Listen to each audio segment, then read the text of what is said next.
Yo, Smell from the Defense Coalition, back again with another episode of Black Powder Adventures. Today, what I want to talk about is this right here. I want to talk about what's in this box. Yet again, another excellent creation, Pietta replica of the... Let's just open the box. It's a nice box. They switch up the designs every so often on the box. This one here has your classic card game.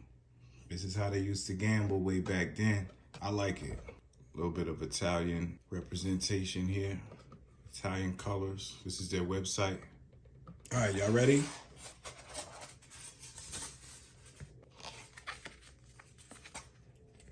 Nice sticker.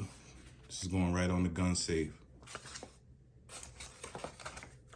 And this is your handbook. Make sure you read these. If you're new to black powder, make sure you read this. This tells you pretty much everything you need to know about these weapons. These are not toys. Now, without any further ado, I want to show you the 1858 New Model Army Remington replica from Pietta.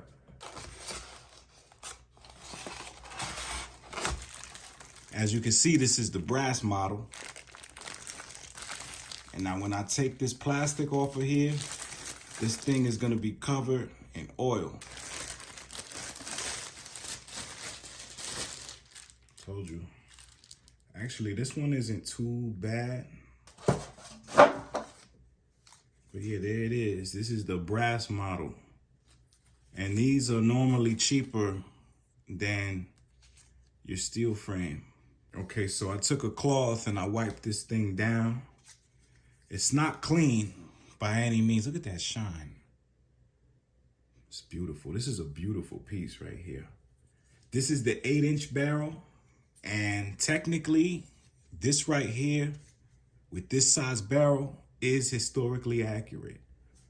Now, when you get this out of the box, it's gonna come with this barcode here around the trigger guard, and that's gonna be your serial number. I can't get over how beautiful this brass is. This looks much better than I thought it would look. Got your loading lever right here. That's how you load your projectile. Now, when I get these, I like to take them apart, strip them, and get them cleaned up. See my Rem oil over there? Just goes hand in hand. Remington. It's a nice long barrel here. Take the cylinder out. Get it like that a little bit. Yeah, this thing. It's not as oily as the other ones that I've gotten, but nonetheless, you still want to get this stripped apart in the bits and pieces and just clean it. Don't be afraid to get in there with some detergent and get that thing cleaned off. Here we go. Now, one thing about the brass models is this brass is gonna stretch the more you fire this. That's why for me, this is not a carried piece. For one, the barrel is too long for me to carry this each and every day. And two, it is brass. You don't want to be firing this at the range on a regular basis. This is more of a collector's piece. This is a gorgeous looking gun. Look at this. Look at it. Look at this. This is gorgeous. I like this handle, this grip, this walnut grip. Just everything about this, this is the cool factor.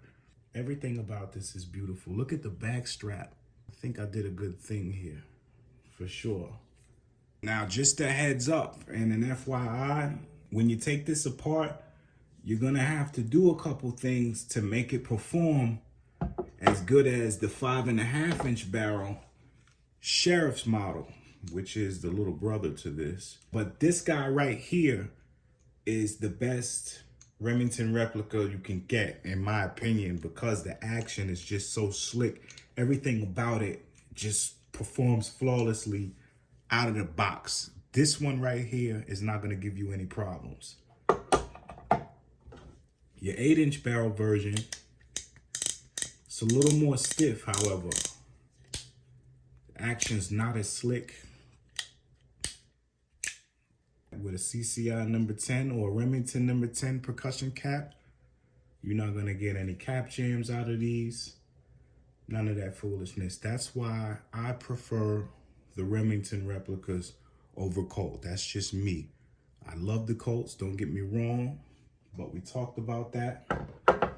The only reasons I prefer the Remingtons over the Colts, and we talked about this, we talked about the lack of accessibility to changing out this cylinder. These pop out in a matter of seconds. This, you need tools. Secondly, your cap jams. We talked about that. When the caps get stuck in here and it won't fire the next one because you got a cap lodged in the action. These, you don't have to worry about that whatsoever. Now, because these are brass, these are, like I said, less durable than the steel. When I got on the website and I seen this and I seen how cheap it was, I told myself I gotta have that gun. Now, it's not a Colt Walker or anything by any means. I'm sorry if I'm blinding you with that shine, but oh, ladies and gentlemen, this is the big iron right here, the 8-inch barrel. This is made for long range accuracy. This thing is accurate. Which one is more accurate in my opinion? But that's another conversation. You're welcome to debate me on it. I could be wrong, but that's my opinion. I was looking for this in 36 caliber. I want to try you, Birdie. I'm going to continue looking for a 36 caliber model. Maybe not a brass, but something else. I probably want to strip that one and turn it into stainless. Strip the bluing off of that one if I get my hands on one later on down the road. I just wanted to show this. I was excited to get this out of the box. I like it for what it is. Y'all let me know what y'all think down in the comments. Is this beautiful or what? 30 grain powder charge right in the cylinders, .454 round ball.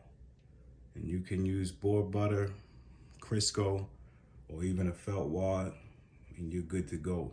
Got any questions, or if you're new to black powder, you're curious as to how to get started with these, you're curious as to how these things work, you want to get started on a collection, you want to know which ones you should get, which ones you should stay away from, get down in the comments and engage with us. We'll be happy to school you with the information we know about them. Until next time, y'all stay safe out there. Don't get into no shit. It's Mel from the Defense Coalition, and I'm out.